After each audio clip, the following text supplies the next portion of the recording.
strategies, mindset, anything that's going to help us to increase the income of our business. So great that you are at your money page now. That means you are ready to get some traffic, right? So that's great. So the next step would be getting traffic, right?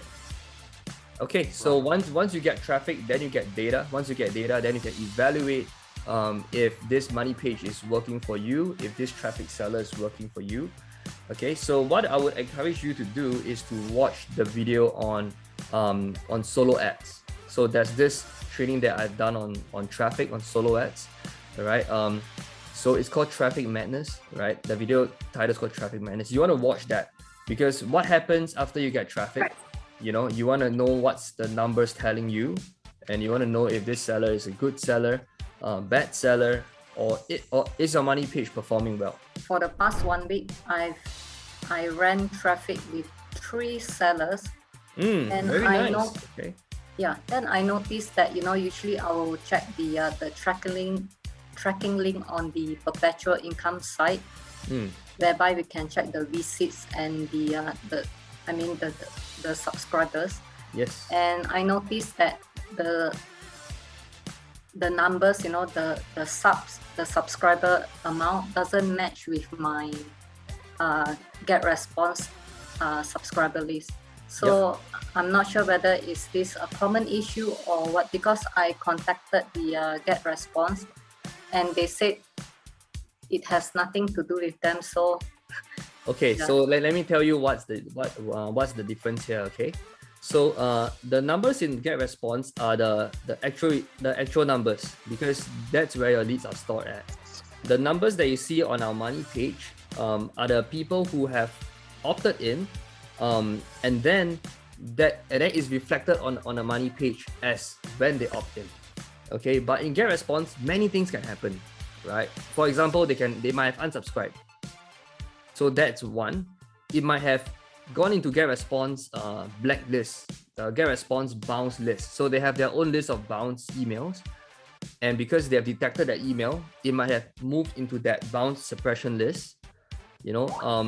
So a lot of things might have happened in get response. But what we track on our perpetual site is the moment someone opts in, we register that as a lead, right? But the actual one that you want to see is, of course, your actual get response account. Now, why do we track based on the actual opt-in? Why do we track based on the immediate opt-in? Is because we want to know what is your immediate opt-in rate. We don't want to shortchange anyone that might have submitted an email that's bounced, or they might have submitted their names and then they opt out or they unsubscribe, right? Because that's not going to be a true reflection of the actual opt-in rate. And so when we calculate the number of opt-ins in our money page, it's based on immediate opt-in. Even though this email might be bounced, even though this guy might unsubscribe, to us, this is the true opt-in rate because of the action that's taken. Yeah, so the discrepancy is always about 10%, plus minus, about 10%. All right. It's not going to make a big deal on your business, to be frank. Okay. And it's not going to tell.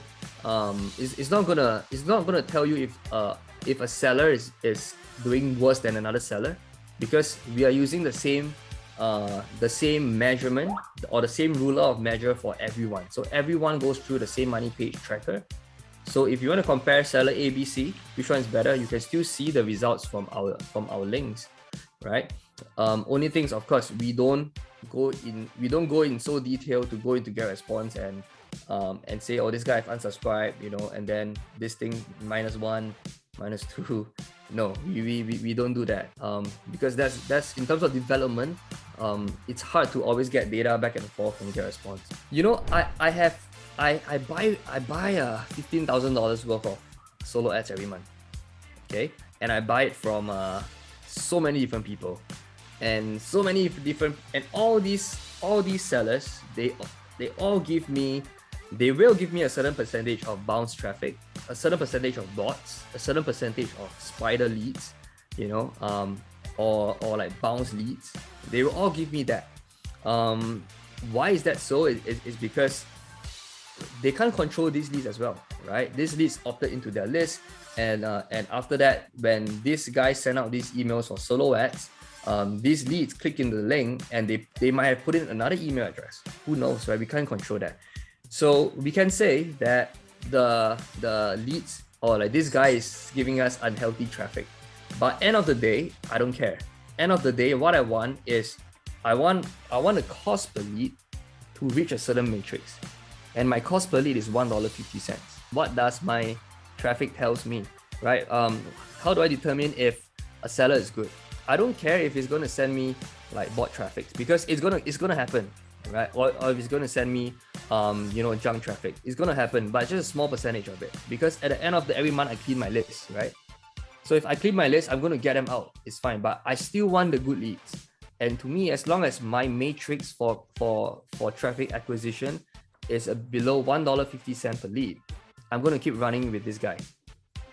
Even if a small percentage of it is bot or is junk, I'm still going to go with this guy because I want the rest of these good leads. Every month I'm going to clear his bots anyway. How do I determine the budget that I need to spend on solo ads in order to generate business? Very nice. Good question. Okay, so have you watched my training, the very first one? It's called The Power of List Building. Yes. Yep.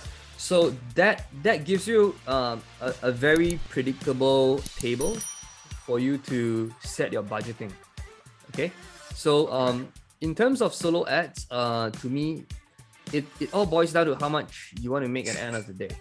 And what I encourage you to do is to pull out that table again. As much as I want to remember what are the numbers on the table, and as much as I'm an agent, I can't remember it, right? Right. But you gotta go back to that table, pull it out, and then plug in your own numbers, and create your own roadmap. Okay? To see how much are you willing to spend, and what's your end goal, and if you are comfortable with spending that amount of money every month to get traffic to reach the end goal, then go for it. If not, then you gotta tweak and adjust your own budget.